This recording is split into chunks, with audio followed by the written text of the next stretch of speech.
आज हमारे साथ एक खास मेहमान हैं, आचार्य प्रमोद कृष्णम। आचार्य जी जो हैं उन्होंने कल्की धाम की स्थापना की है संभल में।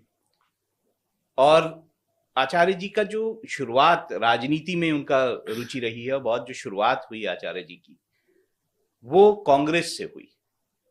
अपनी छात्र जब वो रहे तो उस समय में, उस छात्र काल में वो कांग्रेस से जुड़े रहे। 32 साल उन्होंने कांग्रेस के साथ बिताए।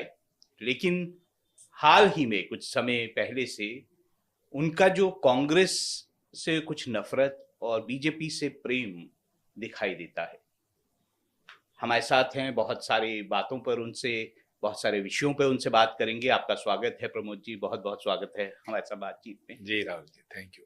मैं आपसे लगभग 12-13 साल पहले मिला था। तब आप कल्की धाम की या कल्की जो अवतार है भगवान कृष्ण का, उसकी बहुत बात करते थे। और आपकी एक इच्छा थी कि कल्की धाम जो है उसकी आप स्थापना करें। अब संभल में आप इसकी स्थापना आपने करने जा रहे हैं और प्रधानमंत्री उस जो फंक्शन था जब उसकी नींव रखी जा रही थी तब वहां पे थे। मैं तो जानता हूं कि संभल से भगवान कृष्ण का क्या नाता है, लेकिन आप अगर मेरे दर्शकों के लिए बताना चाहें कि आखिर संभल में आपने कल्की धाम की स्थापना क्यों की? देखिए राहुल जी, संभल का जिक्र पुराणों में है। स्कंद पुराण में है, भविष्य पुराण में है, कल्की पुराण में है, अग्नि पुराण में है और श्रीमद् भागवत में है। पुराणों में लिखा गया है, पुराणों में ऐसा बताया गया है कि भगवान कृष्ण यानी भगवान विष्णु के ही अवतार भगवान कृष्ण एक बार पुनः धरती पे आएंगे। और त्रेता युग में भगवान विष्णु के अवतार राम के रूप में आए, तो मतलब भगवान राम, भगवान कृष्ण एक बार पुनः धरती पे आएंगे और जिस धरा पे उनका अवतार होगा वो संभल के नाम से जाना जाएगा। और ये बात मैं नहीं कह रहा, ये पुराणों में लिखा हुआ है, पुराणों में मेंशन है संभल। श्रीमद् भागवत में स्पष्ट लिखा है कि संभल ग्राम मुखस्य ब्राह्मणस्य महत्वना भवने विष्णु यशस्य कल्की प्रादुर्भविष्यति। तो संभल नामक ग्राम, संभल नाम के स्थान पर भगवान विष्णु का अंतिम अवतार श्री कल्की के रूप में अवतार लेगा। विष्णु यश नाम के ब्राह्मण के घर अवतार लेगा। तो ये पुराणों में लिखा। तो जब इसको मैंने पढ़ा, सोचा, इस पे चिंतन किया, तो 18 वर्ष पूर्व मैंने ये संकल्प लिया।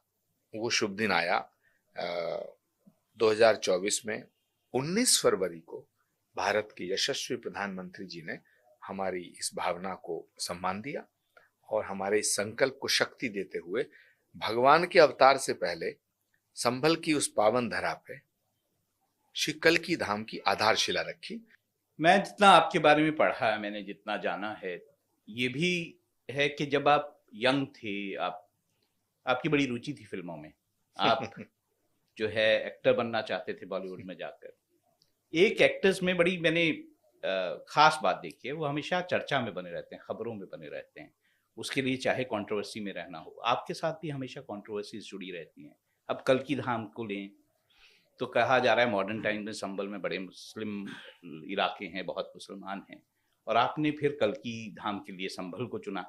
आप द्वारका चुन सकते थे, भगवान कृष्ण की कर्म भूमि है। आप मथुरा चुन सकते थे, आप वृंदावन चुन सकते थे, लेकिन संभल ही क्यों, जो मॉडर्न टाइम्स में मुस्लिम बहुल्य इलाका है? देखिए राहुल जी, पहली बात तो संभल मैंने नहीं चुना। संभल का उल्लेख पुराणों में है, श्रीमद् भागवत में है। संभल ग्राम मुखस्य ब्राह्मणस्य महात्मना, यानी ये जो श्लोक है ये स्पष्ट करता है कि भगवान का अवतार संभल में ही होगा। तो जिस संभल में भगवान का अवतार होगा तो अवतार होने से पहले वहां धाम बनना चाहिए। तो संभल को मैंने नहीं चुना, ये भगवान ने चुना। दूसरी बात कि वहां मुस्लिम पॉपुलेशन बहुत है, अवतार तो सबका है। आप सच में ये बिलीव करते हैं? कल्कि अच्छा, मेरा अगला प्रश्न ये होता इसमें कि आप सच में किस धर्म में अपना विश्वास है? देखिए, दुनिया में कोई धर्म नहीं है, सिर्फ एक धर्म है, वो है सनातन। सनातन में आपका? सनातन ही धर्म है, बाकी सब पंथ है, मत है, संप्रदाय है, समाज है। वो क्यों मैं ऐसा कह रहा हूं? इसलिए कह रहा हूं कि दुनिया में जिनको हम धर्म कह रहे हैं, ये सब धर्म आदमी के द्वारा बनाए गए हैं। और इनकी उम्र कितनी है? किसी की 500 साल, किसी की 700 साल, किसी की 1000, किसी की 15, किसी की 2500 साल। उससे पहले क्या था? सनातन आदिकाल से आदमी के द्वारा बनाया गया कुछ भी है, जो कुछ भी मनुष्य के द्वारा बनाया जाता उसका मिटना तय है, और धर्म कभी मिट नहीं सकता। आप इस्लाम को धर्म नहीं मानते? और आप नहीं उसको नहीं, पर्टिकुलरली इस्लाम की बात छोड़िए, दुनिया के जितने भी धर्म, जिनको धर्म कहा जा रहा है, इस्लाम को भी धर्म कहा जाता है। जिनको भी धर्म कहा जा रहा है, वो धर्म नहीं है, वो एक संप्रदाय है, वो एक मजहब है, वो एक मत है, वो एक पंथ है। धर्म सिर्फ सनातन है, क्योंकि सनातन को किसी ने नहीं बनाया। चलिए, सनातन की डेफिनेशन क्या आप मानते? जो सत्य है वही शाश्वत है, जो शाश्वत है वही सनातन है, जिसे किसी ने नहीं बनाया। जैसे आकाश का धर्म सनातन है, आकाश सनातन है, आसमान सनातन है, सूरज सनातन है, हवा सनातन है, पृथ्वी सनातन है। ये जो 5 महाभूत हैं, चिति जल पावक गगन समीरा, ये किसी ने नहीं बनाए। तो परमात्मा को किसी ने नहीं देखा राहुल जी, लेकिन परमात्मा की बनाई हुई संरचना को देखा है। तो सनातन एक ऐसा धर्म है जो प्रकृति प्रदत्त धर्म है, मनुष्य के द्वारा नहीं बनाया गया। इसीलिए सनातन की 2 शाखाएं हुई, एक निर्गुण, एक सगुण। आप क्या मानते हैं? सगुण मानते हैं, निर्गुण मानते हैं? मैं तो दोनों मानता हूं, मैं तो सनातन हूं।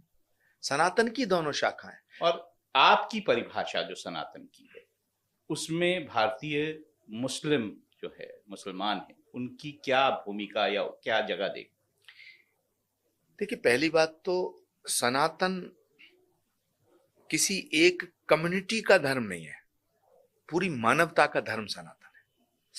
अब कोई अगर सनातन को अपना धर्म ना माने तो सनातन की गलती नहीं है, उस व्यक्ति की गलती है। मैं ऐसा मानता हूं कि दुनिया में जो भी व्यक्ति हैं, उसमें चाहे कोई नमाज पढ़ता है, कोई प्रेयर करता है, कोई प्रार्थना करता है, कोई पूजा करता है, ये सब सनातन का हिस्सा है।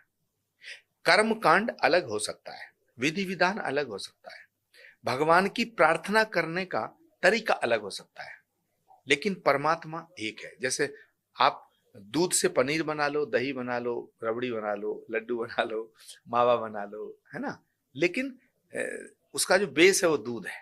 मतलब अगर मैं इसको सही ढंग तो से धर्म का जो बेस है वो सनातन है। मैं क्यों? क्योंकि वो सत्य है। अगर ढंग से, अगर मैं गलत हूंगा तो आप उसको सही हाँ। कर दीजिएगा। आपने जो बात कही उसके हिसाब से भगवान राम, भगवान कृष्ण, भगवान शिव, जितने भी हमारे आराध्य हैं, वो और अल्लाह एक बात। देखिए, परमात्मा को हिंदी में भगवान कह दिया, उर्दू में रब कह दिया, पार्शियन में खुदा कह दिया, इंग्लिश में गॉड कह दिया, परम तत्व कह दिया, परमेश्वर कह दिया, ईश्वर कह दिया, अरबी लैंग्वेज में उसे अल्लाह कह दिया। उससे परमात्मा परिवर्तित नहीं हुआ। मुझे अपना कहो चाहे मुझे तुम गैर कह देना, नहीं है जो मोहम्मद का हमारा हो नहीं।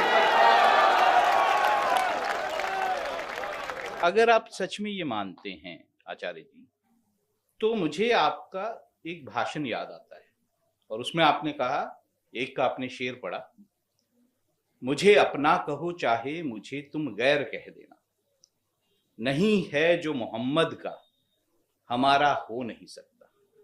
अगर आप इस शेर में विश्वास रखते हैं तो फिर सनातन की आपकी परिभाषा नो नो नो नो, और अगर आप इस शेर में विश्वास नहीं रखते हैं तो आप क्या वहां राजनीति कर रहे थे? नहीं राहुल जी, ये दोनों चीजें अलग नहीं है, ये दोनों चीजें एक है। मैं तो हिंदू होने के नाते मैं नबी को नहीं मानता, या मैं आप अल्लाह को नहीं मानता, मैं आप जिसमें मेरी आस्था मैं उसको मानता हूँ। आप हिंदू होने के नाते नबी को ना माने, कोई कहे मुसलमान होने के नाते मैं राम को नहीं मानता, ना राम को मानने से या ना मानने से राम पे थोड़ी फर्क पड़ेगा, राम तो भगवान के अवतार है। आपने जो कहा मैं उसके हिसाब से अगर आप मोहम्मद के नहीं हैं तो आप जो है आपके नहीं हो सकते।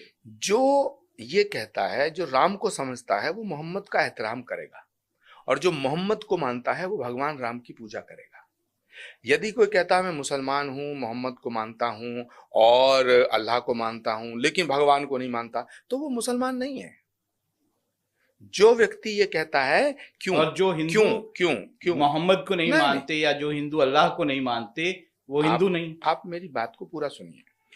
जो भी भगवान राम को समझते, राम सिर्फ हिंदुओं के थोड़ा ही है, कृष्ण सिर्फ हिंदुओं के हैं, गंगा सिर्फ हिंदुओं की है, सूरज सिर्फ हिंदुओं का है। सूरज जितना हिंदुओं का उतना ही मुसलमानों का है। अगर भगवान सिर्फ हिंदुओं का होता तो मुसलमान कैसे जिंदा होते? अगर गॉड सिर्फ ईसाइयों का होता तो मुसलमान और हिंदू कैसे जिंदा होते?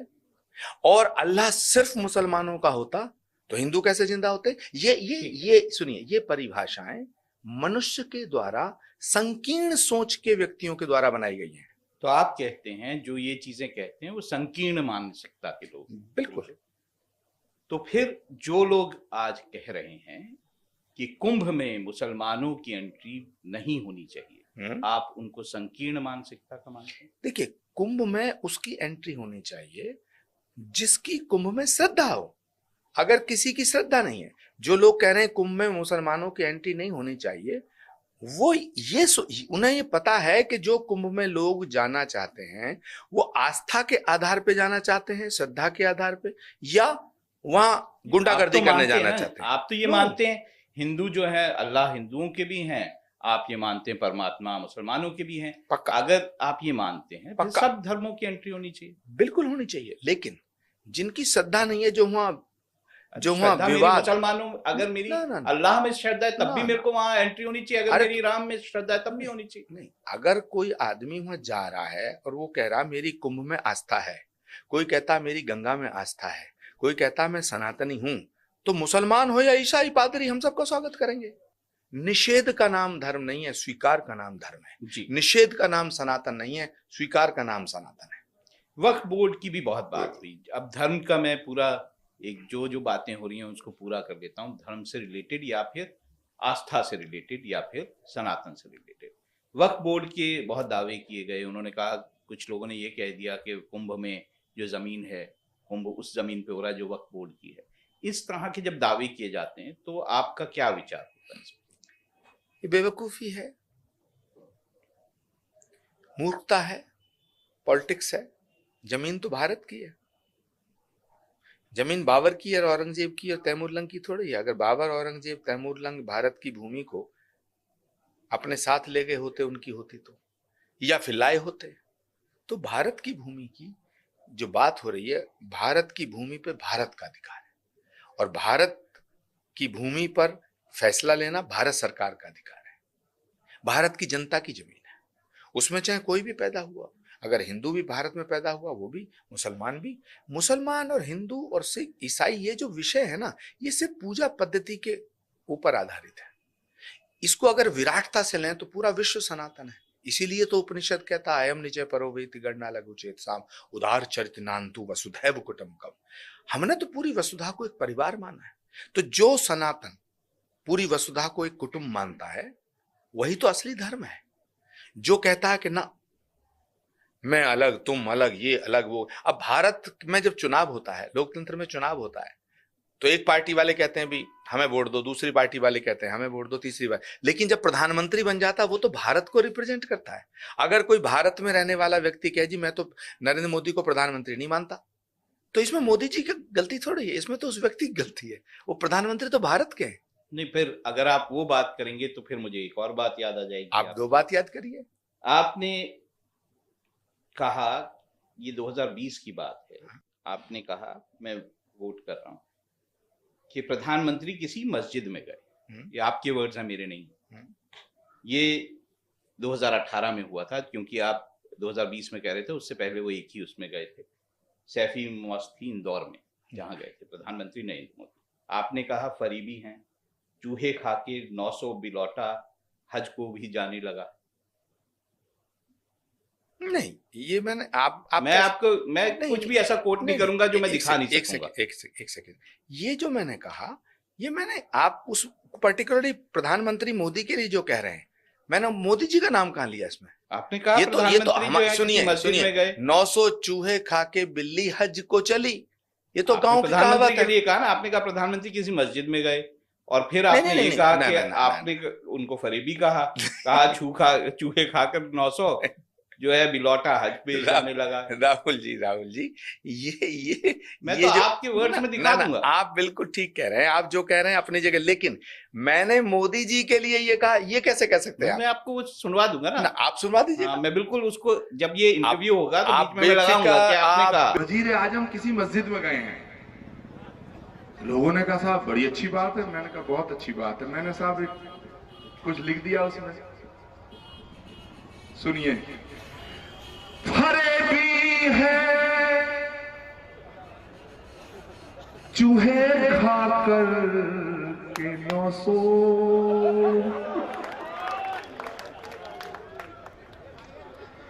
फरेबी है चूहे खाकर के 900, बिलौटा हज को भी जाने लगा है। मैंने बिल्ली नहीं कही, 900 चूहे खा के बिल्ली, या बिलौटा हज को जाने की कोशिश कर रहा है, अकीदे के साथ नहीं, फरेब देने के लिए, झूठ बोलने के लिए।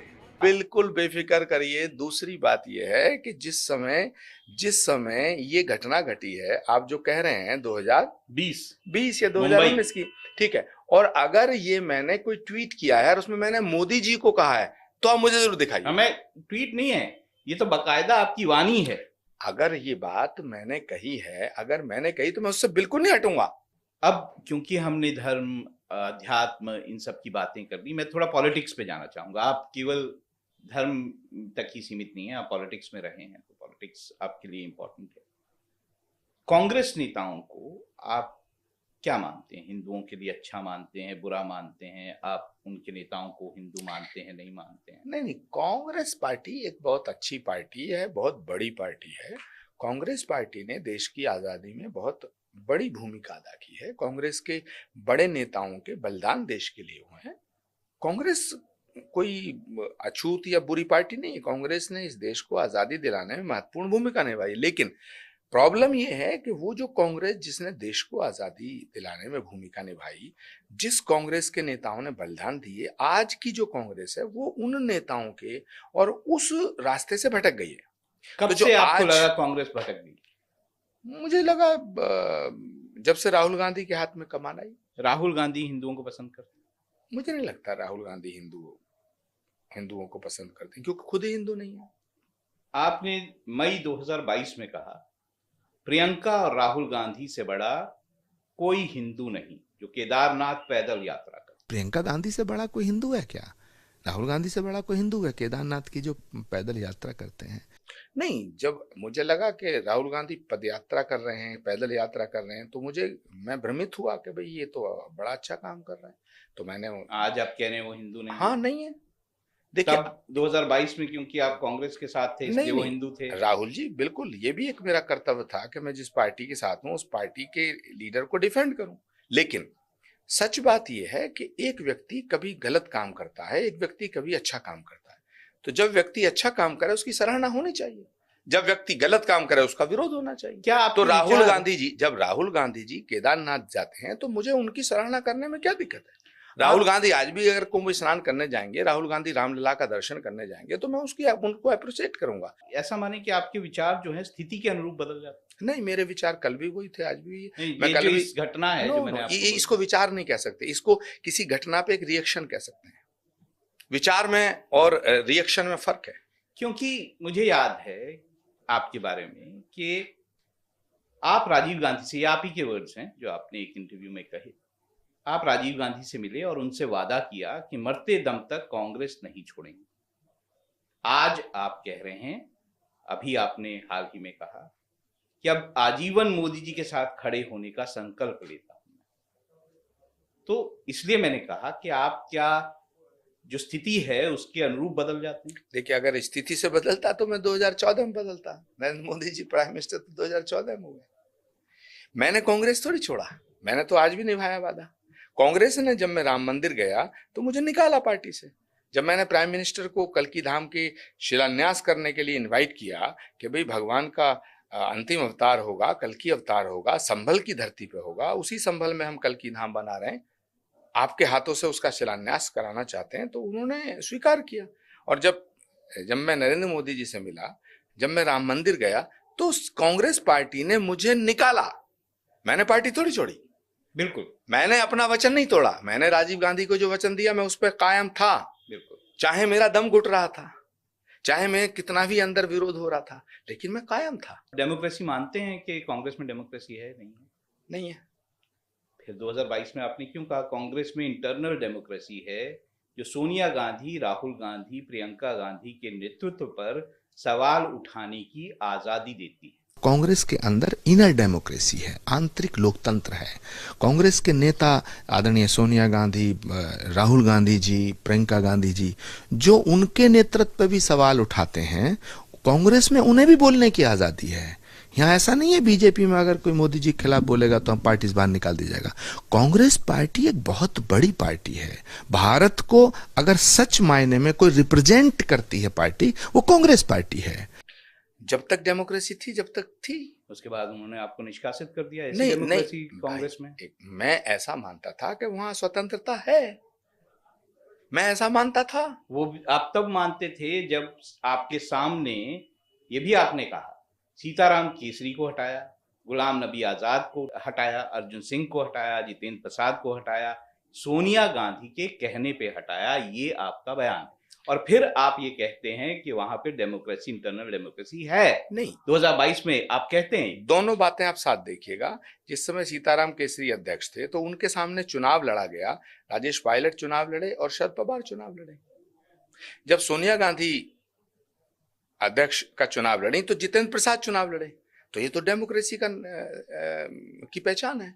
लेकिन जब राहुल गांधी जी का वर्चस्व बढ़ा पार्टी में, और राहुल गांधी जी का वर्चस्व इतना बढ़ गया कि हर फैसला राहुल गांधी करेंगे, हर फैसला राहुल गांधी करेंगे, तो मुझे लगा कि डेमोक्रेटिक सिस्टम को कोलैप्स किया जा रहा है। या आपका विचार तब बदला कि इंटरनल डेमोक्रेसी नहीं है जब आपको कांग्रेस ने निष्कासित? नहीं, ऐसा नहीं है। मैं पहले भी जब जिस समय भारत की नई संसद का उद्घाटन हो रहा था तो आई वाज इन कांग्रेस।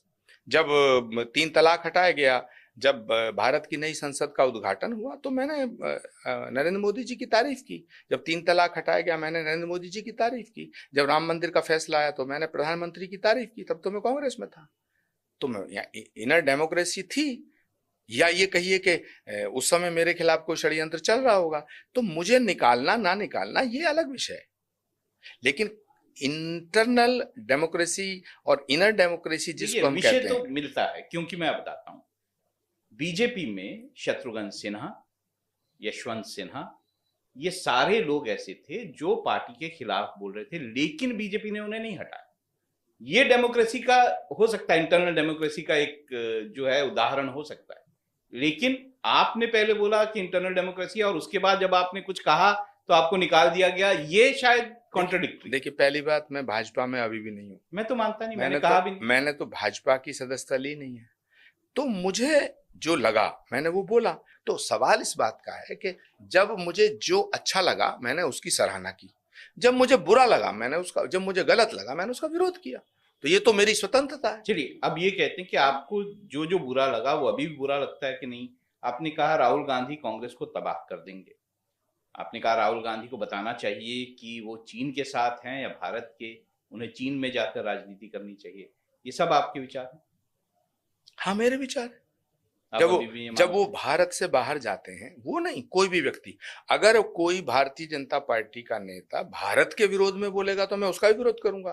कोई समाजवादी पार्टी का नेता बोलेगा मैं उसका विरोध करूंगा। भारत के भीतर आप लड़िए भिड़िए, एक दूसरे के ऊपर आरोप प्रत्यारोप राजनीति में चलते रहते हैं। लेकिन आप देश के बाहर जाकर के देश के खिलाफ बोलते हैं कि देश का लोकतंत्र मर गया है।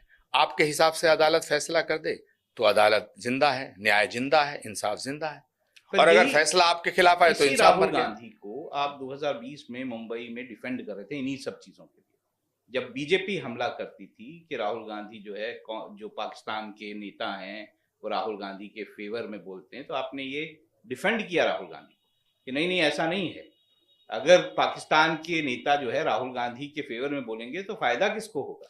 देखिए, कभी कभी क्या होता है, कोई बच्चा जब बिगड़ जाता है ना तो उसे प्यार से समझाया जाता है, उसका पक्ष भी लिया जाता है कि बेटा तेरी बात मानी जाएगी।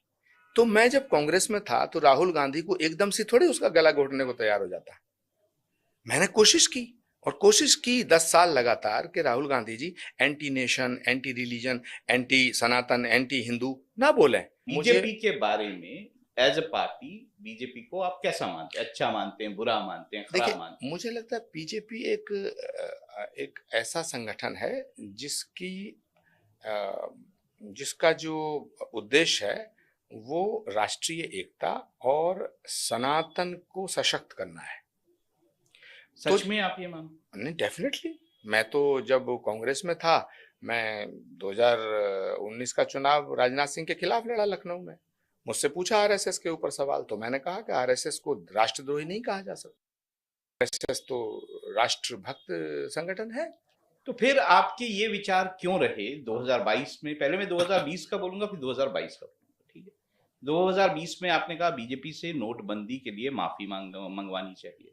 आपने कहा बीजेपी के जो नेता हैं वो जो बात करते हैं उसका कोई लॉजिक नहीं है, वो बेलॉजिक बात करते हैं।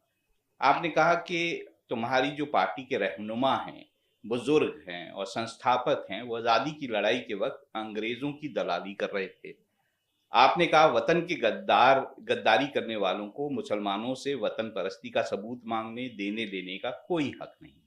देश की आजादी की लड़ाई में जब अपनी जवानियों को कुर्बान कर रहे थे हिंदू मुसलमान मिलके, तुम्हारे पार्टी के संस्थापक लोग अंग्रेजों की दलाली कर रहे थे। और एक सवाल खड़ा होता है मेरे दोस्तों कि हिंदुस्तान की आजादी की लड़ाई में इनका एक भी नेता शहीद नहीं हुआ। 2022 में आपने कहा बीजेपी ने धर्म का दुरुपयोग किया, राम का दुरुपयोग किया। आज आप बीजेपी को ठीक मानते हैं? भारतीय जनता पार्टी ने धर्म का दुरुपयोग किया, भारतीय जनता पार्टी ने राम का दुरुपयोग किया, कांग्रेस भगवान राम का सदुपयोग भी नहीं कर पाई। आप फिर विषय को गलत दिशा में ले जा रहे हैं। मैं तो आपकी बात ही कह रहा हूं आचार्य जी। आपने जो पास्ट में कहा, सुनो ना, उसको आज मैं उद्धृत कर रहा हूं। मैं राहुल जी ये पांचों बातों पर आपको बिल्कुल जवाब दूंगा। मैं किसी सवाल से थोड़ी भागता हूं जी। मैं ये कह रहा हूं हिंदुस्तान के मुसलमान को गद्दार कहना, मैं इसके आज भी साथ रही। मैं हिंदुस्तान के मुसलमान को गद्दार नहीं मानता, आज भी नहीं मानता। आप मानते बीजेपी ने धर्म का दुरुपयोग किया? एक सेकंड पहले मेरी बात को सुनिए। मैं मानता हूं कि जो देश के साथ गद्दारी कर रहे हैं उन्हें गद्दार कहा जाए। मैं मानता हूं जो देश को गलत दिशा में ले जाने का काम ओवैसी कर रहे हैं या समाजवादी पार्टी कर रही है, वो मुसलमानों के साथ भी ठीक नहीं कर रही है। मैं मानता हूं कि हिंदुस्तान में पैदा होने वाला हर मुसलमान को अगर आप गद्दार कहेंगे तो ये ठीक नहीं है, मैं इसका विरोध करूंगा। मैं मानता हूं कि हिंदुस्तान में ही पैदा होने वाले अशफाक उल्लाह खां भी थे, वीर अब्दुल हमीद भी थे, एपीजे कलाम भी थे, मौलाना आजाद भी थे, ये भी मुसलमान थे। तो मैं ऐसा मानता हूं कि जो इस देश की मिट्टी को नमन करे, वो हिंदू हो या मुसलमान, मैं उसको प्यार करता हूं। हिंदुस्तान के अंदर बहुत सी पार्टियां आई, बहुत सी पार्टी गई। देश का प्रधानमंत्री पंडित जवाहरलाल नेहरू से लेके आज तक वो सब प्रधानमंत्री अपने अपने तरीके से उन्होंने देश की सेवा की। पर जितने सख्त फैसले in the interest of nation, देश के हित में नरेंद्र मोदी जी ने जितने सख्त फैसले लिए, इतने सख्त फैसले किसी ने नहीं लिए। इसीलिए मैं कहता हूं सारे प्रधानमंत्रियों का सम्मान करते हुए आज मैं कह रहा हूं कि नरेंद्र मोदी जैसा प्रधानमंत्री ना हुआ है ना होगा।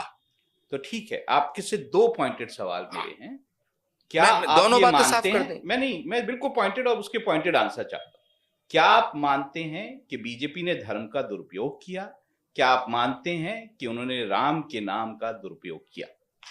ये आपकी भाषा इसलिए पूछ रहा हूं। नहीं, मुझे लगता है कि बीजेपी ने राम के नाम का सदुपयोग किया। तो फिर आपने क्यों बोला 2022 में? मैं कांग्रेस में था तो इतना तो मतलब नहीं विचार तो आपके बदलते नहीं मेरे विचार, मैं अगर कांग्रेस में ये बात कहता तो जैसे मैं कहता, जितना मैं कहता, जब जब मुझे कहना था उतना मैंने कहा। आचार्य जी आपने कहा कि हाँ। मेरे विचार नहीं बदलते। नहीं मेरे विचार वही रहते हैं।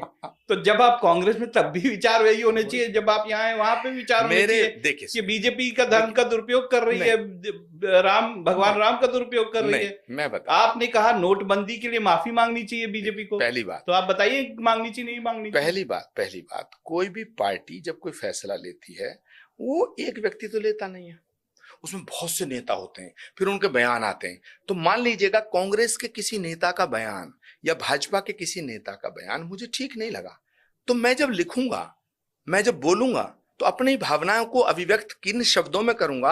आप मेरे शब्दों को पकड़ रहे हैं, शब्दों को मत पकड़िए। आपकी स्टेटमेंट, आप मेरी भावना समझिए, सुनिए। भावना भी इसमें ये है, भावना ये है, आपने कहा धर्म का दुरुपयोग किया बीजेपी ने, राम का दुरुपयोग किया, ठीक है, भावना भी वही है। अरे भाई, अगर 1000 बयानों में आपने एक बयान ले लिया तो मैं इससे पीछा नहीं हट रहा हूं, ये मेरा ट्वीट है।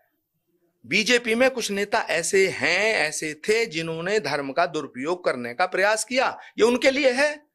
लेकिन मैं आज कह रहा हूं कि भाजपा जो है वो राष्ट्रभक्त पार्टी है, और राष्ट्रभक्त पार्टी होने के साथ साथ राम भक्त है। अगर राम भक्त नहीं होती तो ये राम मंदिर कैसे बन जाता। आपने प्रधानमंत्री की तारीफ, लेकिन बात तब आती है जब आप 2020 में ये कहते हैं कि कैबिनेट के फैसला था, तब उस कैबिनेट के फैसले में ये फैसला किया गया कि गंगा में जो है जहाज चलाए जाएंगे काशी से कोलकाता तक। आप इस पे ये कहते हैं कि कैबिनेट ने एक फैसला लिया, कैबिनेट के प्रमुख जो है वो प्रधानमंत्री होते हैं, मैं यहाँ पे आपको क्लियर कर दूं, तब भी थे। गंगा में जहाज चलाने की आपने बात की, आपने कहा कि नाव का पानी नहीं है, चलाएंगे जहाज। ये झूठ हैं, मक्कार हैं, लुच्चे हैं, लफंगे हैं, गली का गुंडा भी उनसे छोटा पड़ जाएगा, नालायक लोग हैं, कदम कदम पर झूठ बोलते। पहली बात, जिस समय मैंने ये बात कही है उस समय गंगा में पानी बहुत कम था, उसमें नाव चलाने का भी पानी नहीं था। मैं आप भी कह रहा हूं, अगर आपको बताया कैबिनेट के छोड़िए ना कैबिनेट, प्रधानमंत्री होते, छोड़िए ना कैबिनेट का फैसला है उसका। जब जो चीज सत्य है उस पर मैं अपना बयान देता हूं और देता रहूंगा। और हमने कहा कि अगर गंगा मर गई तो गंगा को आप वापस नहीं ला सकते हैं। हमने तब भी तत्कालीन सरकार से ये बात कही थी, और जब गंगा, जिस समय सरकार बदली है, हमने सबसे पहले ये बात कही। हम आज भी बात कह रहे हैं कि इस देश को, इस भारत को अगर आपको खुशहाल रखना है तो गंगा को जीवित और अविरल और निर्मल रखना पड़ेगा। अगर गंगा में पानी नहीं है और आप दूसरी बात कर रहे हैं तो उसमें हमने अपनी प्रतिक्रिया दी। तो आप अब भी मानते हैं कि नरेंद्र मोदी लेड कैबिनेट जो है वो मक्कार है, वो लुच्चे हैं, वो लफंगे हैं, ये मानते हैं? नहीं, जो आप कह रहे थे ये मेरा बयान नहीं है जो आपने मुझे दिखा। मैं तो इसमें बयान लगाऊंगा, ये मेरा बयान नहीं। मैंने कहा ना, मैं आपके बयान सुनाऊंगा, आप सुनाइए। ये मेरा बयान नहीं है कि नरेंद्र मोदी, ये अगर बयान हो कि नरेंद्र मोदी की कैबिनेट लुच्ची है, लफंगी है, तो आई विल फेस। कैबिनेट ने फैसला किया है कि गंगा में जहाज चलेगा, और अब गंगा में जहाज चलेगा, गंगा में जहाज चलेगा, काशी से लेकर कलकत्ते तक जहाज में लोग जाएंगे, पूरी दुनिया में नाम हो गया। फिर वो आगे साहब कि आचार्य जी आप तो अब खुश हो जाओ। मैंने कहा भाई मैं खुश तो बहुत हूं, लेकिन ये बताओ गंगा में नाव चलने का पानी नहीं, जहाज कैसे चलेगा? हजरत ये इतने झूठे हैं, इतने मक्कार हैं, इतने लुच्चे और लफंगे हैं कि गली मोहल्ले का गुंडा भी उससे छोटा पड़ता है। ये बड़े नालायक लोग, कदम कदम पे झूठ बोलते हैं। हमारे यहाँ कहा जाता है ना, जब बच्चा पैदा होता है उसका नाम रखा जाता, उससे पहले छठी पूजती है, तो छठी में जो उसके कान में फूंक दिया जाता वही इनकी छठी में झूठ पूजा है। ठीक है, आगे चलते हैं। ये मैं आपको दिखाऊंगा। ये कोई आपका व्हाट्सएप यूनिवर्सिटी का नहीं, व्हाट्सएप राहुल जी आपके बयानों में व्हाट्सएप पे जाता ही नहीं। छोड़िए। मैं तो उन चीजों पे जाता हूं जो व्यक्ति ने कहा होता है। मैंने कहा, मैं जब कांग्रेस में था मैं तब भी सत्य के साथ था, जब मैं कांग्रेस में नहीं हूं अभी भी सत्य के साथ हूं। लेकिन मैं प्रधानमंत्री नरेंद्र मोदी के साथ हूं तो इसका मतलब ये नहीं है कि भारतीय जनता पार्टी के गलत फैसलों का समर्थन करूं। अच्छा, आप 2014 के चुनाव के बारे में बात कर रहे थे। आपने कहा कि 2014 में जब बीजेपी जो है वो चुनाव में कह रही थी कि सरकार बनते ही पाकिस्तान का मुंह तोड़ जवाब देंगे। 2020 में आपने कहा कि पाकिस्तान की खुफिया एजेंसी, आतंकी लगातार हमले कर रहे हैं भारत के फौजी संस्थानों पर। पीएम अगर 5 साल में पाकिस्तान की 5 इंच जमीन ले लेते तो मैं इस्तकबाल करता। तुम्हारी नजर में खोट है। जब 2014 का इलेक्शन था ना, तो गांव-गांव, गली-गली ढोल पीट के कहा जाता था हमारी सरकार बनने दो, पाकिस्तान को मुंह तोड़ जवाब देंगे। 5 साल से लगातार पाकिस्तान की खुफिया एजेंसी और आतंकवादी हमारे इलाकों में, हमारे फौज के अड्डों पर कैंप पर घुस घुस कर आतंकवादी हमले कर रहे हैं, हमारे जवानों की छातियां छलनी करते हैं और वो तिरंगे में लिपट टिपट के सब गांव आते हैं और हम लोग रोते हैं, उन पे पुष्प चढ़ाते हैं, उन्हें श्रद्धांजलि देते हैं। मैं पूछना चाहता हूं देश के वजीर आजम से कि तुमसे ज्यादा ताकतवर सरकार और किसकी होगी? अरे 5 साल में अगर तुम पाकिस्तान का 5 इंच भी जमीन ले लेते तो हम तुम्हारा इस्तेमाल करते। और मैं जिम्मेदारी से कह रहा हूं कि पाकिस्तान से अगर तुम्हें लगता है कि इस मुल्क को खतरा है तो पाकिस्तान पे हमले की तैयारी करो। हिंदुस्तान का हिंदू और मुसलमान अपनी जान की परवाह किए बिना आपका साथ देगा।